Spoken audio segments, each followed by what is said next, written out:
welcome and thank you for joining us for one of two weekly webinars we're knocking out these days. This one is our Ask Me Anything.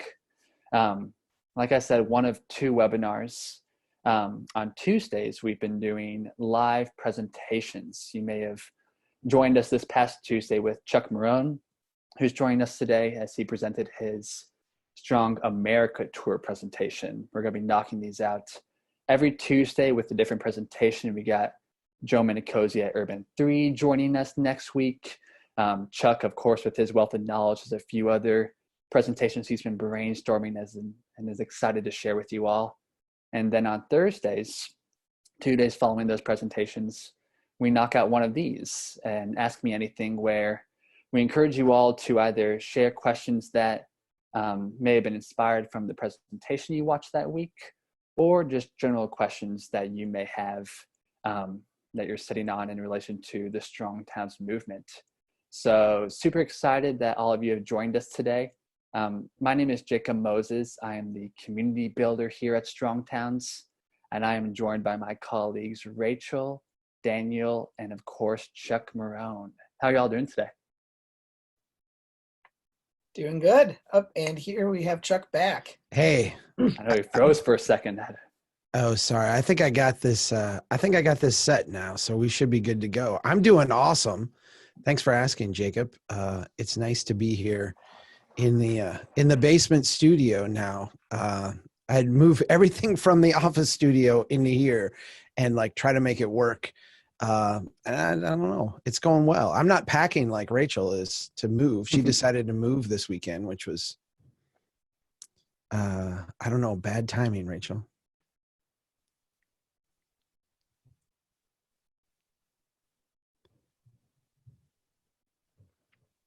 We all good? Okay. Yeah. Perfect. Well, thank you everyone for joining us. We have some great pre-submitted questions that we're going to knock out first. A few of them are inspired from the Strong America Tour presentation that Chuck shared earlier this week, and then a few general questions. So for the first part of the presentation, we're going to knock out these questions, but as we're going through this, I encourage all of you who are watching this live to share your own questions as well. If you hover over your little Zoom window, you're going to see a Q&A button. Click that bad boy, share that question, and then at some point throughout the presentation, we will try our best to get it answered. So Chuck, Daniel, Rachel, if you are ready, I have got the first question on deck. Good to go. Beautiful. This first question is from Lance, and this was one that was inspired by the Strong America Tour presentation that Chuck just shared this week. And Daniel, I want to pitch this one to you to get us started. Lance asks, I enjoy the value per acre analysis example between the Taco John and the adjacent built-out parcel, but have what I think is a foundational question that underlies the analysis, at least for me. The question I always wonder about this is, if there isn't enough residential density around the built-out parcel to fully sustain itself with walk-in traffic, as opposed to someone who's driving to that particular destination, and it is assumed cars are necessary to bring customers in, how does the value per acre analysis take into account the required public land and public investment to provide public parking to serve the businesses? So I guess the way that we could paraphrase this is, Daniel, what if that old and blighted block that you know is most productive for the city still relies on customers who drive? Yeah, so I would, if I could kind of paraphrase the question, and I think in a way that makes it a little bit more general, one of our most popular pieces of all time is that cost of auto orientation piece that compares sort of an apples to apples analysis. Here's a block in Chuck's hometown of Brainerd with the traditional development pattern of a bunch of small storefronts, kind of in a row configuration, not a whole lot of parking, not a lot of other stuff, to a modern drive-through franchise restaurant with all its parking on site, all, the curb cuts required for that, the drive-through. And I've gotten this critique before where people say, well, that's not quite a fair comparison, because if people are driving to the barbershop or the law firm or whatever on the, this traditionally developed block, they're still parking their car somewhere. So the objection is this idea that, well, we're not comparing apples to apples because there's this off-site infrastructure that's necessary, that's sort of external to what we're looking at. And I'd have two responses to that. I think one is that you might have situations where there's actually a shortage of parking, where there is, a public lot being provided for that a whole bunch of businesses, customers are using, and it's off-site, and that is taking up land that could otherwise be put to revenue generating use. I don't think that's common in most, smaller downtowns, Main Street, neighborhood business districts. I think in most situations, we have such a glut of parking in American cities that, certainly in the case of Chuck's example from Brainerd, which in the chat for this, by the way, for those who are following us on Zoom, Rachel posted the link to that article if you're unfamiliar. But certainly in this case, downtown Brainerd has several times more parking than it will ever need on the busiest day. And I've been there and I can say that. And that's true of most American neighborhoods. There is all sorts of land on the public street that can be repurposed for parking. The notion that that these businesses are that they are benefiting from, a need for parking to be provided off-site that needs to be factored into the analysis, I just don't think reflects reality, because there is no shortage of parking. I'd like to add too, if I could. I think there should be an understanding that the Old and Blighted block, all three of those blocks were built at a time before the automobile. And they were built at a time when the assumption was that this would be a commercial area, but it would largely serve the neighborhood. And so pretty much everybody who was going to travel there would travel there by foot. People weren't getting into their stagecoach and going 2 blocks to the store. Now, there were some people who would come from out of town on their stagecoach or their horse or what have you and show up there. And there was place for that, but that was not like the bulk of the business. What we've done is we've said, okay, if you're going to be here, the bulk of your business is going to arrive by automobile. And the reality is that's just not viable in terms of those businesses. Those businesses are really neighborhood oriented businesses. We have to look at them as being connected to the neighborhood, and those neighborhood connections are the most important thing. But when we look at Taco John's, what we're seeing in that Old and Blighted block is if you build a business model as a community around everybody having to drive to your place, like every destination is an auto destination, you're going to go broke. Like you're going to have significantly higher costs and significantly lower tax base. And so I think we should always think of parking as a transitional use or as a kind of value added type use. But anytime we put in a business like this, the primary use of it should be for the surrounding neighborhoods. That's the only way you financially make it work. Beautiful. I would just tack on one other thing, because I think, Chuck, that was a much sort of more philosophical and more useful, I think, answer than what I gave in terms of what is the actual point we're trying to get at. Because I hadn't quite gotten there. I think the other thing I would add for people who are saying, well, I'm trying to use this analysis to convince someone, some decision maker in my city, and they're pushing back and they're saying, but we need the parking, is we have done this analysis at different scales. And I just want people to know that that's out there if you're looking for a resource to make your case. There is a Strong Towns article called "The Real Reason Your Local Mall is Failing" that contains a great graphic that Chuck made looking at a whole downtown business district. I think it's 9 blocks versus a suburban mall, kind of on the same physical scale. So you can look at it outside of the context of let's focus in on just this handful of businesses. The same analysis holds true at a district level. And the work we did in Lafayette, Louisiana a few years ago, which you can also find on our site in depth, really demonstrates that the same thing holds true at a city level, where the development pattern determines, the productivity of an area. And like the point of the Taco John's analysis is to really simplify it and micro scale it and just create an object lesson. But it's not meant to be the be all end all. Like you could just extrapolate from this indefinitely with no complications. But what we have seen is you can look at the same thing at any scale, and the traditional walking oriented development pattern always outperforms the auto oriented pattern. Rachel, you post that article, you can see why we need you so badly. I originally titled that Bon-Ton Gone, which I thought was hilarious. Bon-Ton is the parent company of Herberger's that went out of business and then drove Herberger's and a bunch of other places out of business. And so my original title was Bon-Ton Gone, but the marketing machine here at Strong Town said that's too nerdy, Chuck. And they said, the real reason your local mall is failing, which is a much more descriptive title. I agree. Let's move on to the next question. Got one from David. David asks, I work for a small suburb of Kansas City, Missouri. Currently, we're finishing up an update to our comprehensive plan and will next be moving it into doing the same to our zoning code and subdivision regulations. Much of the ideas that are behind the comp plan are the same principles that Strong Towns is based on.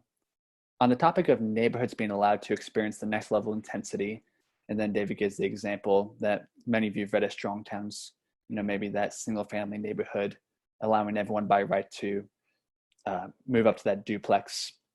Could you name a few communities that have allowed this to happen in their zoning code and seen their desired results? Daniel, I know offline you wanted to answer this questions. You had a few examples that came to mind. Anything you'd like to share? Yeah, so I mean, if you split that into two parts, communities that have done this in their zoning code, allowing that kind of next increment of density in residential neighborhoods. I mean, the recent examples, which we've written about and talked about on our podcasts and sort of been cheerleaders for, are the city of Minneapolis did it. Grand Rapids, Michigan, to a large extent, did the same thing about 10 years ago. And the state of Oregon now has a statewide law that allows up to fourplexes in pretty much all residential neighborhoods. The city of Seattle, the city of Los Angeles have seen explosions in accessory dwelling units, which are a similar, effect, I think, to allowing a duplex in a lot of ways.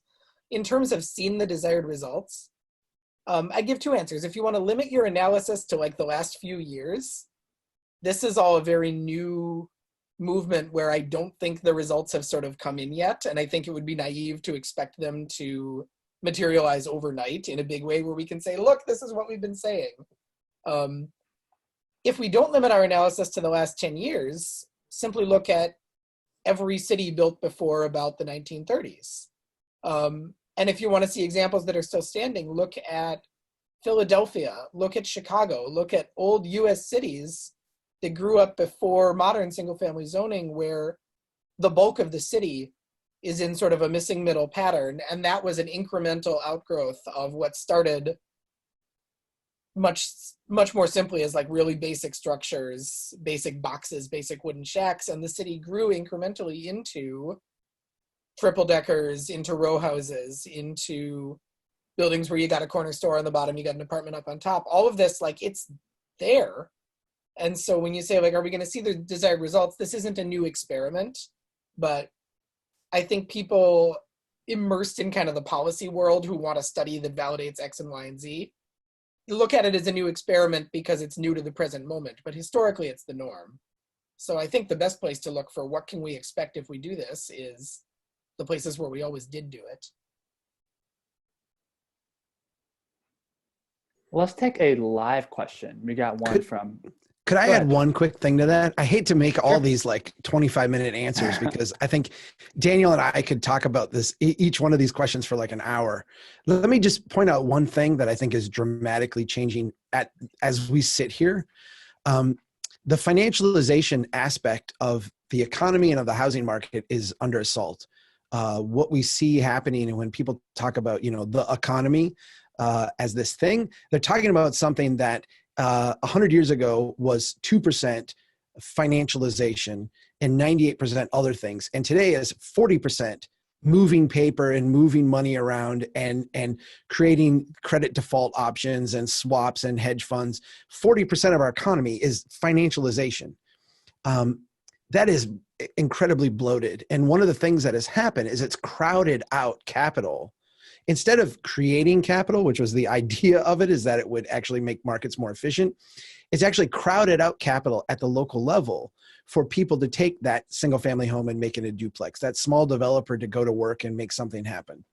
I think what's going to be fascinating to watch now as we try to rescue and prop up the financialized part of our economy is how successful are we going to be at that? And how much space is going to be left over and given to the small developer, the person who wants to come in and make those type of improvements. I think the success that we see is going to be dependent not just on cities allowing this and putting these rules into place. I think that's a big part of it, but it's also going to be how our economy is allowed to respond to this set of crises that we now face. Chuck, let's dig a little deeper into this, focusing on that small scale developer that you mentioned. We have a live question from Julian West. Julian, what's going on out of Victoria, British Columbia? Great to hear from you. Julian asks, what are municipalities that make development accessible and viable for small scale developers doing well? And what can other municipalities do to emulate this? First of all, love Victoria. Had a great time there last fall. It was wonderful. Beautiful city. I think that John Anderson has the best answer to this. John Anderson, the head of the Incremental Development Alliance, wrote a post a while back, and he's like, as an incremental developer, I can't even get started in your city unless I see like these things. And it was a list of about 7 of them, and I'm not going to remember them all. But I can tell you the first one was, are you requiring parking? Do you have parking minimums, or have you eliminated them yet? And it's basically, you can think of, thanks, Rachel. You can think of, the David Lee Roth, Van Halen, M&M test. It's like, we have this huge contract with a company to put on an event, and we don't have the capacity to go and check to make sure that you've screwed in every bolt or every nut, but we can check to see if you've read every line of the contract. And the way we know that is we asked for a bowl of red M&Ms. And if we show up at our gig and in the green room, there's a bowl of red M&Ms, we know you've actually read the contract. I think John is kind of using it in the same way, like as a proxy for all the things that you've done. Here's like 7 things I'm going to look at in your city. And do you have these? And the first one is, have you gotten rid of parking minimums? I would check out that website that Rachel just shared, incrementaldevelopment.org. John's blog posts are on there. And this is one of their kind of common recurring themes about here's how you prepare the ground for incremental developers. Here's how you, in a sense, clear the obstacles out of their way so that they, and his word is, don't have to suffer excessive brain damage in just doing like basic things.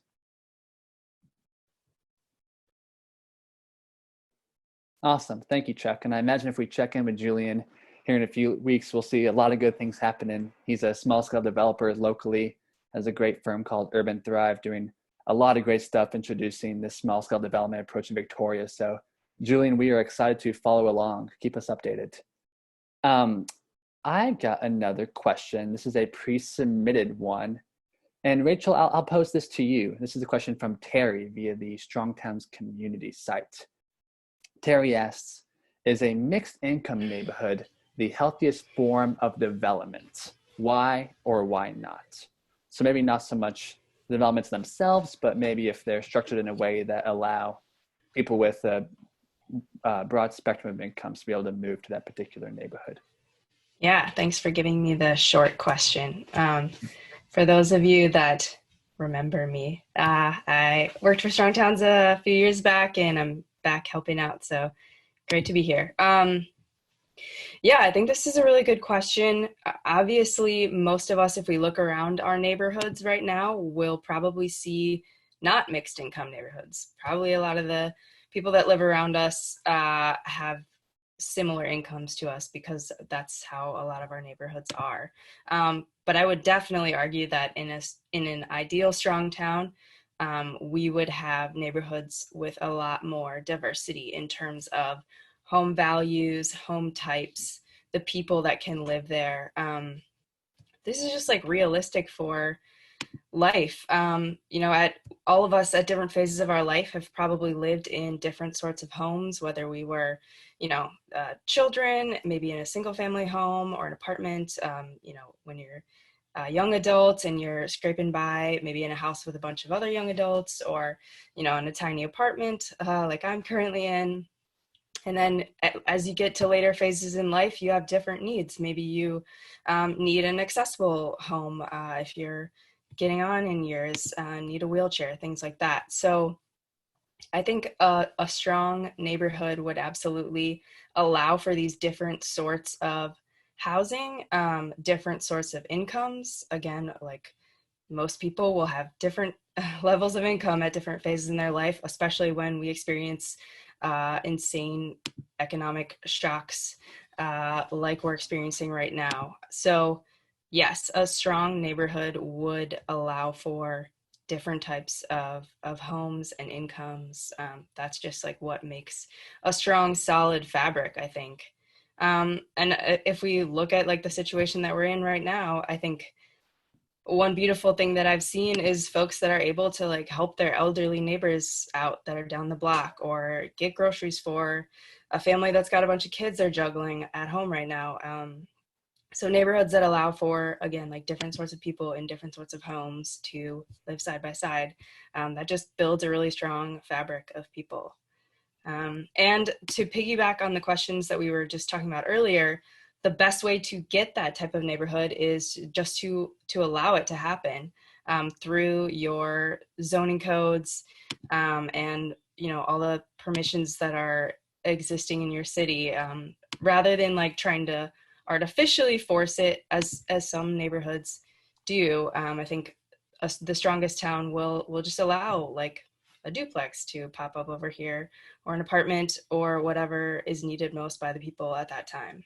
I'm sure my colleagues can jump in with other good insights too. Actually, it's interesting because right now your master's program, Rachel, is in what? Theological studies, technically.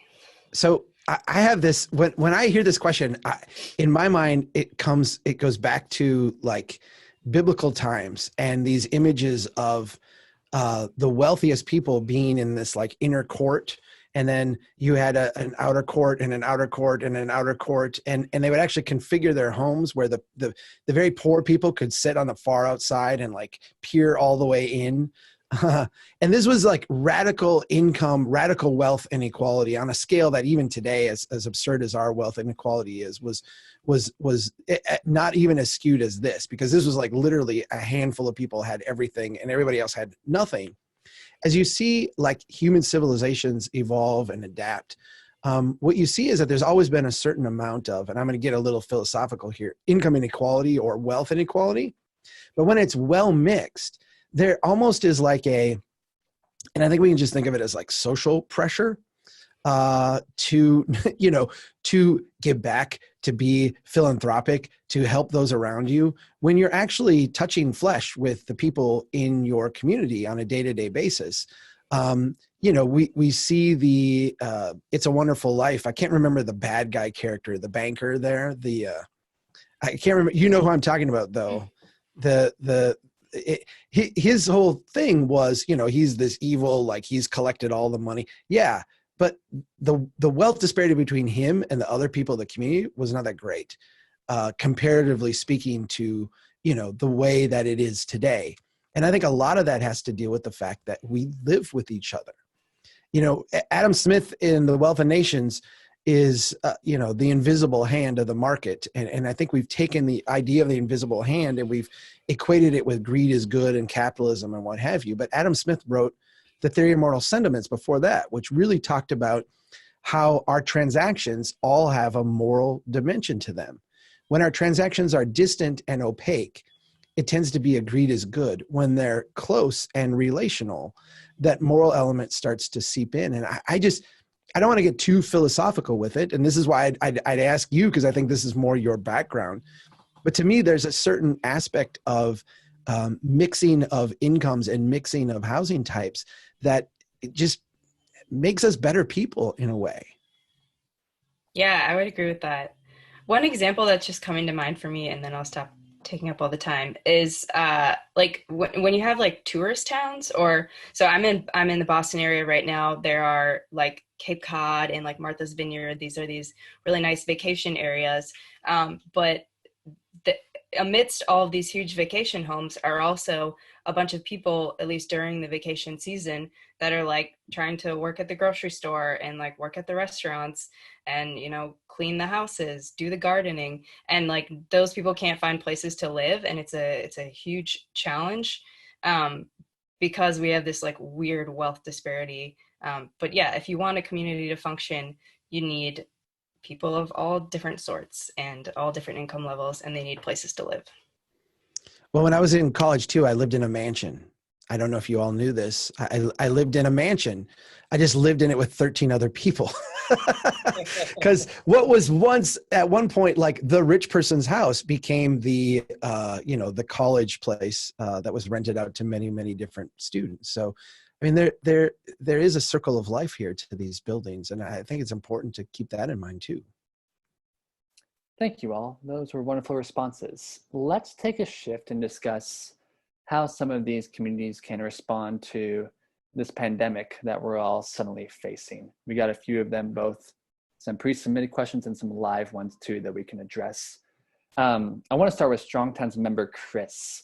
And Chuck, I'll post this one to you. Chris asks, what are simple ways a community can use the federal government's pandemic assistance to make themselves stronger and not just delaying inevitable changes that will need to occur? So he says, is this an opportunity to pivot or reboot, and how can they start? I think this is the existential question, right? And there's a fine line that we walk, and I think I've been trying to walk this too, between the look, we told you so, like this is not hard to see how fragile things are, and like, what do we do now? Because the reality is a lot of the things that we do now would have been nice to have been done a year ago, 5 years ago, 10 years ago. I think the most urgent one right now is going to be small business. And, if you follow me on Twitter, you've seen that I'm a little bit upset about the bailout provisions.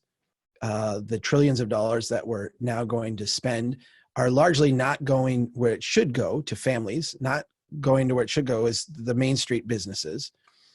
These are places that are hurting and, need the help to get through next week. They're literally, the money is going to bail out the financial system. It's going to bail out all the places that are over financialized. And I shared a thing about the Cheesecake Factory. The Cheesecake Factory, let it be known to the people that own their buildings that they're not going to be paying their rent. And the reason that made financial news, because I can tell you what, the little deli up the street from me and the little coffee shop, they're not going to be paying their rent either because they got no income, but that's not going to be in the newspaper.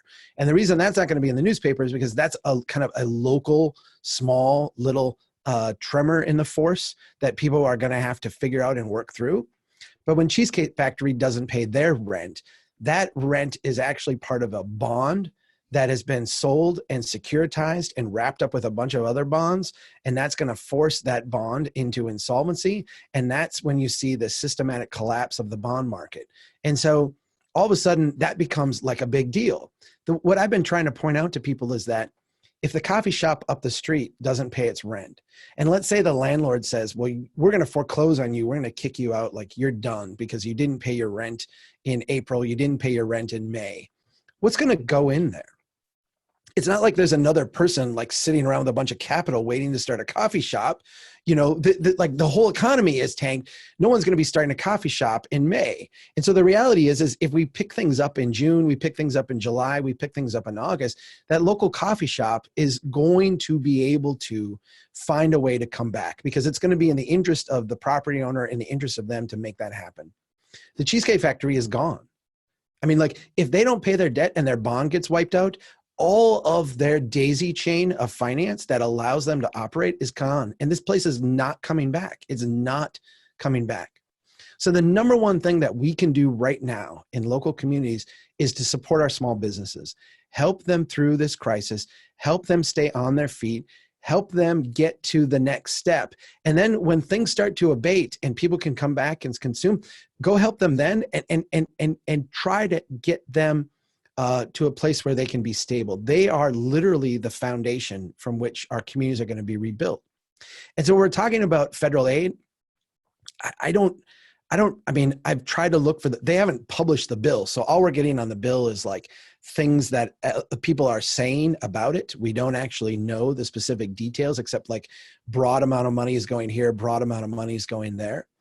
I think that, you know, if we're looking at the local level, I would like to see mayors, local economic development agencies. We're at the point right now where they need to go to bat and actually fight for, if we want to use a financial term, the liquidity of those systems to serve small businesses. The people who have teams of lawyers, the people who have teams of advocates and lobbyists, the people who are tied into the financialization system, they're first in line, and this money is like wired for them. If we want our local businesses to get them, our mayors need to stand up right now today and demand it, and demand that their local Main Street entrepreneurs, the people who are really suffering in this in a way and are going to be the foundation of this rebuilding, that they also have an easy path to access some of this capital as well. Thank you, Chuck. Much of that response also answered one of our live questions from Nora. She had a great question about how do locals respond? How does the local government respond to make sure that we're still uplifting Main Street? So Nora, I hope that response from Chuck helped out. If you want to dive deeper into this, consider sharing this in the Strong Towns community site as well, and we can dig deeper there too. Let's see what else we've got here. I think it'd be interesting to see some responses of mayors that are doing a really good job. Yeah. I will tell you, one of my friends, and one of what I think is one of the best mayors in the country, particularly in a small town scale, is a guy named Jacob Day out in Salisbury, Maryland. You can follow him on Facebook. You can follow him on Twitter. He's a fascinating guy. He works incredibly hard at just making his struggling town a little bit better.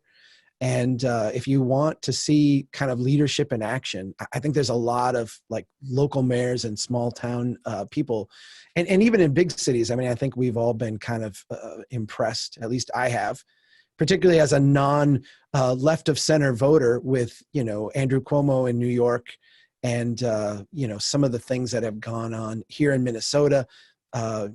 Our governor has done amazing leadership. I think what we're seeing now are local leaders filling the void. And I think if we can step back and learn those lessons, we're going to see what local leaders can really do in a time of stress. Beautiful. I have another pre-submitted question from Strong Towns member Cindy out of Thunder Bay, Ontario. Cindy asks, I'm looking at Strong Towns through the lens of a believer right now. So far, I find myself agreeing with and seeing the logic in everything Strong Towns says. I've started a Strong Towns Facebook group in my city. Yes, shout out to Strong Towns Thunder Bay, and started conversations with others. So far, I haven't encountered any opposition to the Strong Towns principles, but I'm thinking they gotta be out there. What I want to know is, what are the hard questions that have been asked? What challenges, if any, have been thrown up to the Strong Towns philosophy? Daniel, I want to start with you with this question. I know you're deep in some of our planning and city building circles online, and maybe seeing your fair share of pushback to our message. What's your immediate response to this question? Yeah, I think Chuck will certainly have more to add on what I say, because he's been at this for a lot longer than the rest of us have. You know, I think the most common source of pushback that we get, and I understand where it comes from, is to the idea of incrementalism. You know, really central to the small towns philosophy is the idea that resilient systems and resilient places are built from the bottom up by many different hands, and therefore through a bunch of really small steps. And that doesn't mean that process can't happen rapidly, but it means that cities need to be humbling themselves to not look for the silver bullet solution to whatever the pressing problem of the moment is. You know, we're going to do a $1 billion redevelopment district in our downtown, and that's going to revitalize everything. We're going to, you know, do what we shared an article that I found. We shared it from the Strong Towns social media feeds about a month ago, about the collapse of a crucial, and those were the words in the headline, a crucial 13,000 unit housing development in Concord, California. And the comment that we had on it was, as soon as you see the phrase crucial 13,000 unit housing development, like something is out of balance here. But I know a lot of people, and I'm sympathetic to the people who would say the scale of the housing crisis in the San Francisco Bay Area is colossal, and we need all the units we can get, and small developers aren't up to the task. And we should be cheerleading projects like this because these are the people who have the means to move some earth and get something built. You see it with public transit advocates. We have kind of clashed, I think, from time to time with transit advocates who are really motivated by a sense of urgency about, you know, whether the issue is environmental, whether it's social equity or whatnot, but there are a lot of reasons to say we need to get Americans out of their cars, including reasons that Strong Towns would absolutely endorse. Car-dependent development patterns are incredibly costly. They tend to be financially insolvent. They tend to be really, really fragile after a generation or two. We can't keep doing this. We can't keep building a world that looks like the world we've built since the 1950s. And so the transit people will say, we need huge amounts of federal investment from the top down, and we need to build light rail, heavy rail, BRT, the works, but we need to be doing it everywhere in, you know, spread out Sunbelt metros in the Northeast, like, you know. And so, for example, I wrote a criticism last spring of a $3 billion light rail project in the Raleigh-Durham area that kind of fell apart. And it fell apart amid opposition from Duke University to having a station on its campus, along with some other issues. And the local planners were saying, this is a disaster for us. For 20 years, we've been planning for this enormous light rail line that was going to snake through the suburbs of Chapel Hill and Durham, and it was going to connect research, biotech businesses, and it was going to connect research universities. And we planned all of our land use plans incorporated this. All of our affordable housing plans were centered around the assumption that we're going to have this light rail. And now Duke is going to be selfish and we can't have our light rail. And I get it. I get the impulse to say we have huge problems, we need huge solutions. And it's a much harder path to envision to say we need solutions that can scale. We need solutions that can go like in any other time, and forgive the if this comes across as insensitive, like a month ago I would have with no hesitation said we need solutions that can go viral. And perhaps that's a little bit off color right now. But really that's what Strong Towns is about, is it's not about slow change. It's not about the crisis that you care about isn't important enough. It's about, we can't do that $3 billion light rail project that's dependent on buy-in from a bunch of big institutions and then do it again and again and again and again until we've transformed America's development pattern. We need to work from the foundations of how are we going to build a system that looks totally different from the bottom up, and how are we going to empower thousands or millions of people to participate in building that world. And I think that's a hard pill to swallow for people who are a little bit more focused on this is the urgent crisis I care about and we need to do something now. And I'm going to stop talking and turn that over to anyone else who wants to jump in. I want to say it this way and see if you push back on this, Daniel. Because I feel like, particularly in the writing that you did, Daniel, on the Green New Deal, when that proposal first came out, I think we have found, particularly among this, the four of us here have very different, I think, political inclinations, very different voting habits and voting patterns. I think that that's true throughout the Strong Towns movement. I think when I think back of your writing on the Green New Deal, that what we agreed on in consensus is that, here's the goals that we share. Here's the things that we're trying to accomplish. And what the struggle really is, at least the biggest friction that I see, is between an impulse to centralize, an impulse to kind of go big or go home, an impulse to say, we understand the problem thoroughly, and so we have the answer, and let's just be brave and bold and go do it. And this, and I'm casting this in good versus evil terms, and I know there's nuance to this, but the opposite terms, which is more of a humility-based approach, which is like, okay, boy, this problem's really complex. There's a lot of different moving parts here. We don't understand them all. By working incrementally, we're going to allow for feedback. We're going to allow for ourselves to learn and to grow and to change. We're going to be respectful of people along the way and the way they're going to react to things. I feel like the big tension and the big critique of strong towns today comes from the centralizers, what Nassim Taleb would call the fragilistas, the people who, in a sense, tend to simplify down to like one or two things. And I feel like a lot of the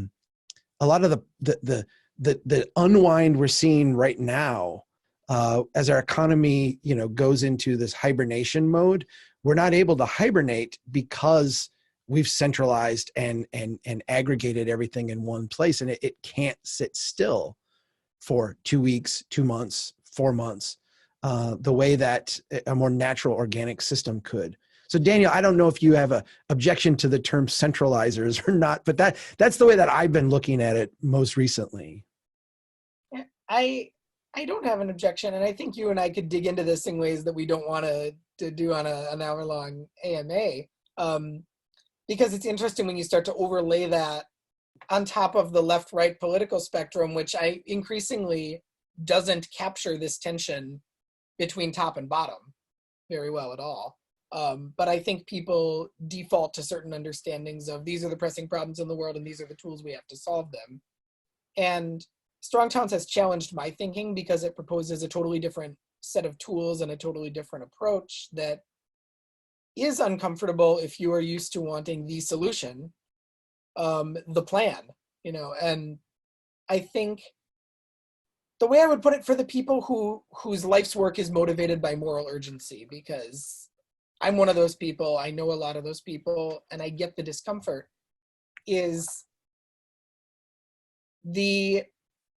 what you want is to create a world in which the solutions to the problems that you find urgent are going to come from 1,000 different places at once, and those 1,000 people are going to each inspire 1,000 people, and it's all going to unfold in ways that you haven't even imagined yet.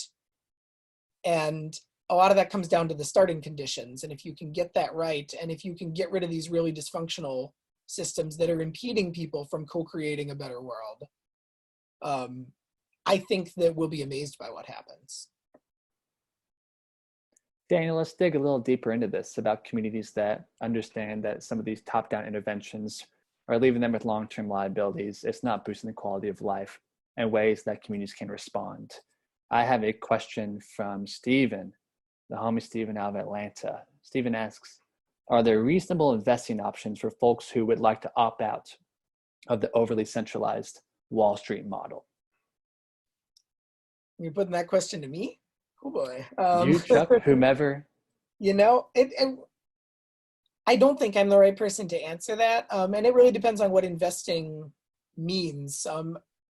Certainly in the sense of investment in development, which is where we maybe talk the most about. I think the Incremental Development Alliance has already been mentioned once on this call, and they are an incredible inspiration when it comes to models for how do you invest in your neighborhood, in the place that you care about, in ways that are a little bit more under the radar or a little bit less institutionalized, and maybe they require a bit of hustle, but they're modeling that in really incredible ways. And I think it's an important point that the people who invest in place, who do it at a small scale, are a completely different set of people than the capital D developers who do, 200 unit Texas donut condo complexes. They're not the same people.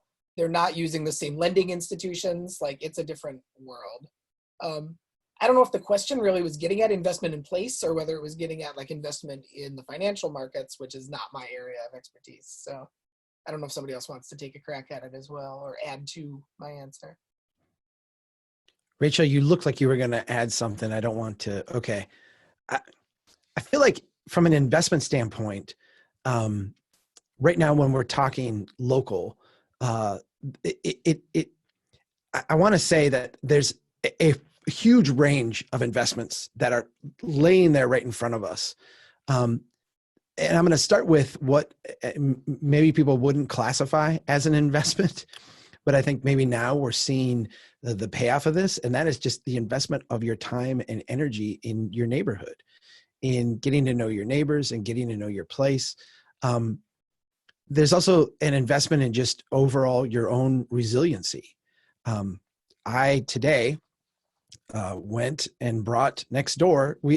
I live a block from the hospital. So the regional hospital for my small rural town is right here, a block from my house. And a lot of my neighbors are nurses, security people, janitors, and a handful of doctors who work at the hospital. A few years ago, I read something from, I believe it was the CDC. I swear it was.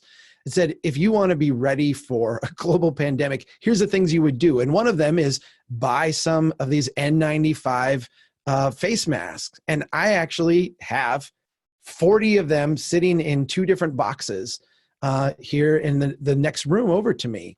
And so this morning, I texted my neighbor, who I know very well, said, hey, I got these. Could you guys use them? He's like, absolutely. I walked over. I left them on their steps. And they're bringing them to the hospital. I feel like these are like the personal investments we can make in making ourselves more resilient. The analogy that we've kind of used here is the one from the airplane, where when the oxygen masks come down, they tell you to put your own mask on before you help somebody else. I think we all need to have our own mask on. We all need to, in a sense, be resilient and prepared ourselves. So there's an investment in ourselves. There's an investment in the people around us. I think if you go up the scale then and say, well, how do I invest in my community? There's all kinds of examples. At the very far end, I'm going to point to our friend Quint Studer with the Studer Institute in Pensacola, Florida. Here's a person with some individual wealth who has decided that the best investment he can make, not only for himself financially, but also for himself as a member of this community, is to buy distressed buildings in poor neighborhoods, have them fixed up, seek out people within those neighborhoods with skills that he can help get started as entrepreneurs in those buildings, help invest in the downtown. We see time and time and time again that people of limited means and people of lots of means are making those types of investments. And it's different than buying a stock or an ETF or a bond. It's in some ways harder work. But I think what you're going to see is that in times of dislocation like this, it's actually going to be the investments that not only endure, but actually have a long-term payoff, and a payoff in multiple dimensions. Thank you, Chuck. So everyone watching, we have just about 10 minutes left. We're going to try to get to maybe 2-3 more questions, depending on the pace that we move at. If we do not get to your question today, I encourage you to go ahead and share it with us regardless. You can go to community.strongtowns.org/topics/ask-me-anything. If we don't get to your question today, go ahead and ask it there. That's where we're spending most of our time digging into some of these concepts. So again, feel free to share it there, and we will make sure we get it addressed. I am going to get one more question that was pre-submitted, and then we'll wrap up with one from folk asking us live. Question from Ted. He asks, on the edge of my town is an old reservoir and pumping station. It's a large brick building with brick arch headers, limestone windowsills, slate shingle roofing with copper snow guards, and half-round gutters. I can just imagine what that building would look like if it were built today. Why don't we build high-quality buildings like we used to? And is there any correlation to the value of land to improvement ratio? Chuck, I know the latter part of that question refers to a concept from your book. To get us started, will you define what this value of land to improvement ratio is that Ted's referring to, and help us understand if this relates to why we're not building places as beautifully as we used to? Well, the land improvement ratio, or the improvement to land ratio, is how I actually discuss on the book, is a ratio between the value of the underlying land and the value of what's built on it. And in a very rough sense, the more valuable the land is, the more valuable the improvement that we put on it. It's interesting because I'm not saying that doesn't apply in this case, but what you're describing is this very odd anomaly that I've seen time and time and time again. And I find it to be like a cultural anachronism of a different era. And let me kind of walk you through this. If we go back to times past. Let's go back 100 years. Let's go back 200 years. What you see in terms of civic buildings. So City Hall, the county government seat, the public library. These were places that if you watch how they were constructed, they were often constructed very temporarily, very small, like a little shack. We've got the old courthouse over here, which is just a little brick building that we've kind of kept as a novelty piece. But it sits right next to the big grand county courthouse, the one with the Roman columns and the big windows and the marble staircase. We built that in the 1930s. We built that in a poor city in the middle of nowhere. We built this massive, gorgeous building. And we did this because, in a sense, it was our advertisement as a community. We're a serious place. We're a growing, successful place. We're going to collectively put our resources together and build something that is going to indicate to everyone who comes and visits our town that this is a place of wealth and prosperity and success. You can move here, you can invest here, you can be part of our community and share in that success. We located the building at the end of the street. It's actually the end of the street that I live on. So when I walk out my door and I look to the south, at the very end of my street is this grand building, the county courthouse. It's interesting because the ethic of the time was that if we're going to collectively build something together, we're going to build it in such a way that it's not just going to perform a utilitarian function. It's not just going to do like the use that we're asking it to do. It's actually going to be a monument to the place because we want it to radiate wealth. If you think of like a heater radiating heat, we want a public building, this collective investment to actually radiate wealth to the areas around it. The funny thing, and the thing that I find odd and kind of curious, is that a lot of times we did this on buildings that were never going to serve that function. It was just like, well, this is how you build a public works building. And you go out to what would be back then, like way outside of town, and you will have this gorgeously gorgeously sculpted, fine brick, just beautiful building. And a lot of it was because they didn't know how to, that's like what you did for a public building. That was their expectation. So it's funny because I think sometimes we're guilty at Strong Towns, and I'm guilty of this, of giving people of the past like supernatural wisdom, when really it was like collective wisdom that they had that has been lost, collective understandings of how to do things that has like drifted away. But you realize when you see situations like this, that yes, there was a lot of collective wisdom there, but that still means that they sometimes did things that were a little odd. And one of the things that I've seen over and over again is this pouring of lots of money into building buildings that are purely utilitarian, that like had no chance to radiate wealth or do anything beyond just serve as the house for a pump. Which is literally what like these water facilities sometimes are. It's just a building to put a pump in out in the middle of nowhere. Why would you make that architecturally amazing? Because that's how they built buildings. Does that answer the question, Jacob? Does that make sense? I think so. And this is one that we have shared in the community site as well. So we can always revisit it as needed. And Ted, if you have any follow-up questions, consider sharing in that thread as well. And we'll make sure we dig deeper for you as needed. About 5 till, we have 5 outstanding questions being asked live. It's tricky to pick the last one to wrap up with. They're all fantastic. If we don't get to it, forgive us, share it with us in the community site, and we'll try our best to set some time aside to share any helpful insights with you. To wrap it up, Rachel, I have a question for you, a question regarding homelessness. This gentleman asks, my town is prosperous, but we also have a large homeless population.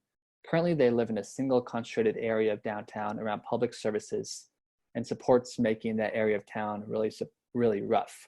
What's the Strong Towns approach to supporting our most vulnerable people? Does concentrating services and support make sense, or should they be more dispersed? Rachel, what are your thoughts in response to that question? Yeah, this is a big, important question. And it reminded me of the first ever article I wrote for Strong Towns, which was on this topic.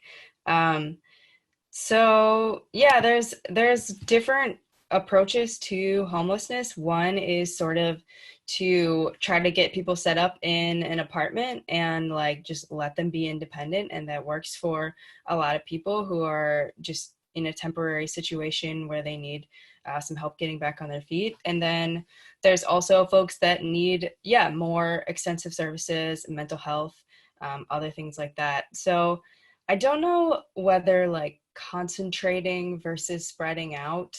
I don't have like a direct answer on that. I think we do see that in cities that have more services, folks do like come to get those services.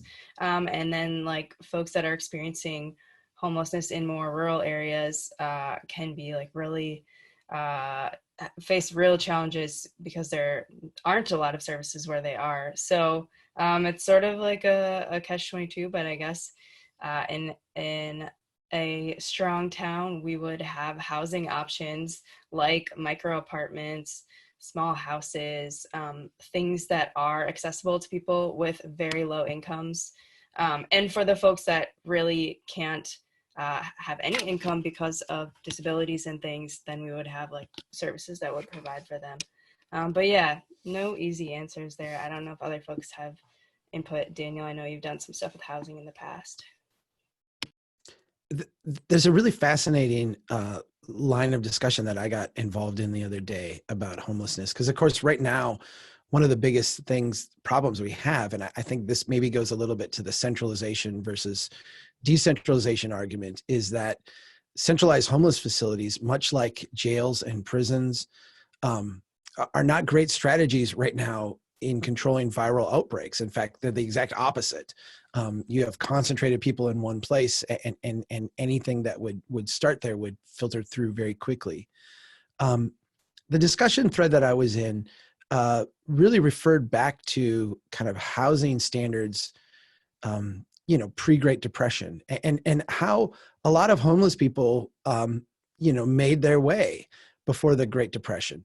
The Great Depression was obviously a very traumatic event in the country, and norms changed and approaches changed. But I think of like my grandfather during the Great Depression, who for all intents and purposes was homeless. I mean, I wrote about this a little bit in my book. I didn't use that term because he wasn't technically homeless. He was allowed to live in the neighbor's barn. This is rural homelessness. So he slept in the barn. The neighbors fed him at their table. And then in return, he like pitched out and worked on the farm. And that was like their relationship.